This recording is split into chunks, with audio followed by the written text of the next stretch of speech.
Keramatnya Syekh Abdul Qadir Jailani sama beliau ditolak. Loh kenapa? Lima malani bil aidarusi. Wis aku wis penuh, sudah banyak keramatnya Ali Idrus sudah sama saya. Wis tidak cukup. Umat Islam di Indonesia, khususnya kaum Nahdiyin, memberikan tempat sangat istimewa kepada Syekh Abdul Qadir Al-Jailani sebagai seorang ulama besar dan Sultanul Aulia atau rajanya para wali. Salah satu cara penghormatan itu seperti yang terlihat pada kegiatan majlis manaqib dan sholawat. Namun demikian, keberadaan Syekh Abdul Qadir justru seakan-akan menjadi penghalang jalan kebesaran klan Ba'alawi. Terdapat serentetan fakta sejarah bahwa klan Mu'assal Hadramaut ini memang menyimpan dendam sejarah pada Syekh Abdul Qadir. Benarkah demikian? Jawaban lengkapnya dapat disimak lewat narasi video ini. Jangan skip agar tidak gagal memahami ulasan ini. TV Al-Waha. Hot Inspiration.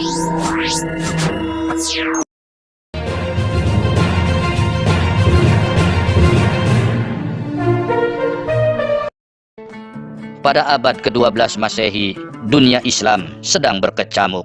Tentara salib datang menyerbu tanah suci, yakni Yerusalem di Palestina dan Suriah. Di saat yang sama, dinasti Fatimiyah yang beraliran Syiah Ismailiyah juga tengah memegang kendali atas wilayah Mesir. Harapan kaum muslim pun seolah meredup karena dinasti Fatimiyah mustahil akan memberikan dukungan kepada perjuangan Salahuddin Al-Ayyubi dari dinasti Abbasiyah. Di Baghdad, seorang ulama besar, Syekh Abdul Qadir Al-Jailani, bukan hanya mengajarkan kesucian jiwa, tetapi juga memberikan pengaruh politik. Di tahun 1171 Masehi, Salahuddin Al-Ayyubi mendatangi Syekh Abdul Qadir untuk meminta doa dan restu sebelum menumbangkan dinasti Fatimiyah. Sejarah mencatat, dukungan spiritual Syekh Abdul Qadir inilah yang menjadi penanda berakhirnya era dinasti Fatimiyah dan lahirnya dinasti Ayyubiyah yang kemudian memukul mundur tentara salib dan mengembalikan Yerusalem ke tangan umat muslim. Sebagai seorang wali sejati dengan catatan sejarah yang jelas, ajaran Syekh Abdul Qadir terdokumentasi dengan baik dan ajarannya terus berpengaruh melintasi generasi. Namun demikian, di balik gemerlap nama Syekh Abdul Qadir Al-Jailani muncul plot twist yang tak banyak disadari oleh umat. Berabad-abad setelah kehidupannya, dalam literatur internal klan Ba'alawi tiba-tiba terbit kisah tentang Faqih Al-Muqaddam dan Abdullah Al-Haddad. Dua figur ini digambarkan bukan sekedar wali besar, tapi wali di atas para wali, bahkan disebut mampu mi'raj ke Sidratul Muntaha hingga mengungguli kedudukan Syekh Abdul Qadir Al-Jailani. Untuk lebih mendegradasi kemuliaan Syekh Abdul Qadir, klan Ba'alawi bahkan membuat suatu kisah bahwa Imam Abdullah Al-Haddad pernah ditemui oleh Syekh Abdul Qadir yang ingin mentransfer ilmunya, namun keinginan Syekh Abdul Qadir ini langsung ditolak olehnya. Guru besarnya Al-Imamul Haddad itu secara ghaib yang tidak kelihatan itu Al-Imam Al-Habib Abdullah bin Abi Bakar Al-Idrus. Pernah suatu saat meneng ini beliau jadi diam. Tiba-tiba keramati Syekh Abdul Qadir Jailani datang, nawari beliau. Ibarat mau ditransfer. Melek beliau, dia buka matanya. Sambil apa katanya beliau? Fasaraftuhu ila Ahmad bin Zain Al-Habasyi. Saya transfer lagi kepada anak murid saya. Sudah, saya nggak butuh ibaratnya kayak. Ditolak. Keramatnya Syekh Abdul Qadir Jailani sama beliau ditolak. Loh kenapa? Lima malani bil aidarusi. Wis aku wis penuh, sudah banyak keramatnya Ali Idrus sudah sama saya. Wis tidak cukup. Lek ditambah mana? Nggak tahu jadi apa beliau waktu itu. Klan Ba'alawi sepertinya memang menyimpan dendam sejarah terhadap Syekh Abdul Qadir Al-Jailani. Dendam sejarah adalah keinginan kuat dan terus-menerus untuk membalas atau mengoreksi perlakuan buruk atau ketidakadilan yang terjadi di masa lalu. Ini dilakukan dalam skala kolektif atau historis dengan tujuan memulihkan kehormatan, keadilan, atau identitas yang terancam. Itulah yang dilakukan oleh klan Ba'alawi. Seperti yang telah disinggung di awal, bahwa di tahun 1171 Masehi, Salahuddin Al-Ayyubi mendatangi Syekh Abdul Qadir Jailani untuk meminta doa dan restu sebelum menumbangkan dinasti Fatimiyah. Sejarah mencatat, dukungan spiritual inilah yang menjadi penanda berakhirnya era keemasan dinasti Fatimiyah. Mengutip pendapat Kiai Ja'far Shadiq Batu Ampar, pendiri dinasti Fatimiyah adalah Ubaidillah bin Maimun Al-Qadah, kakek moyangnya klan Ba'alawi. Dendam sejarah ini terus dibangun lewat glorifikasi tokoh ahistoris bernama Faqih Al-Muqaddam dan Abdullah Al-Haddad.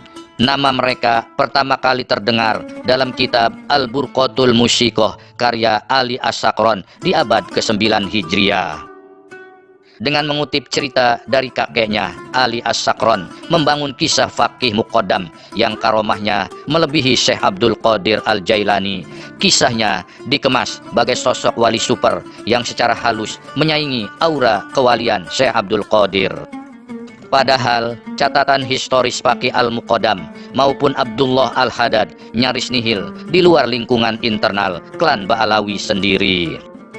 Kisah wali super Faqih Al-Muqaddam dan Abdullah Al-Haddad jelas tanpa sanad atau sumber eksternal yang terverifikasi. Lebih celaka lagi, kitab Al-Burqatul Musyikoh karya Ali As-Sakron ternyata baru dicetak lebih dari 2 abad setelah masa kehidupan Faqih Al-Muqaddam dan Abdullah Al-Haddad.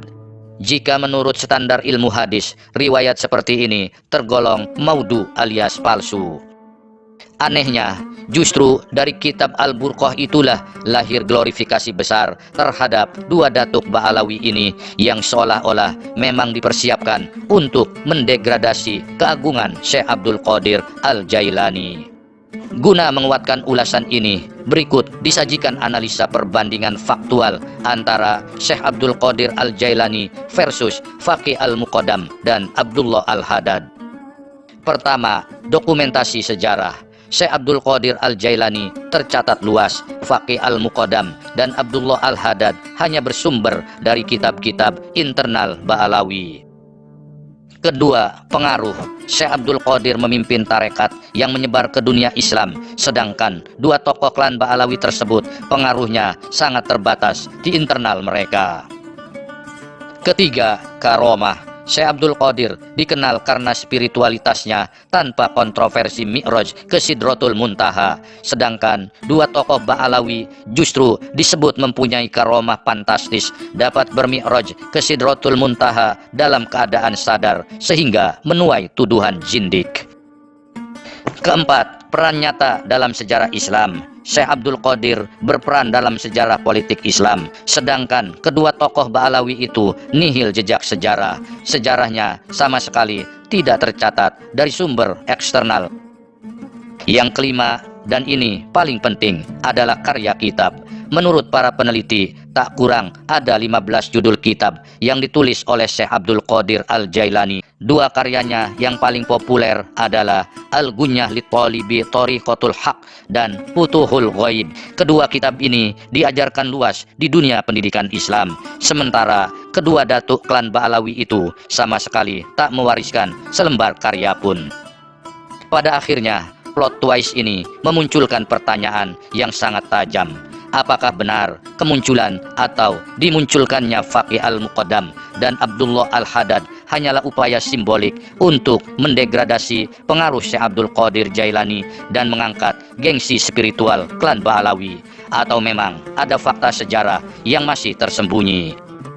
Yang jelas, hingga kini bukti independen tentang 2 tokoh tersebut belum ditemukan. Glorifikasi tanpa catatan eksternal menjadikan mereka lebih mirip tokoh legenda ketimbang figur sejarah. Bagaimana menurut pendapat kalian? Tulis di kolom komentar. Jangan lupa berikan like dan subscribe.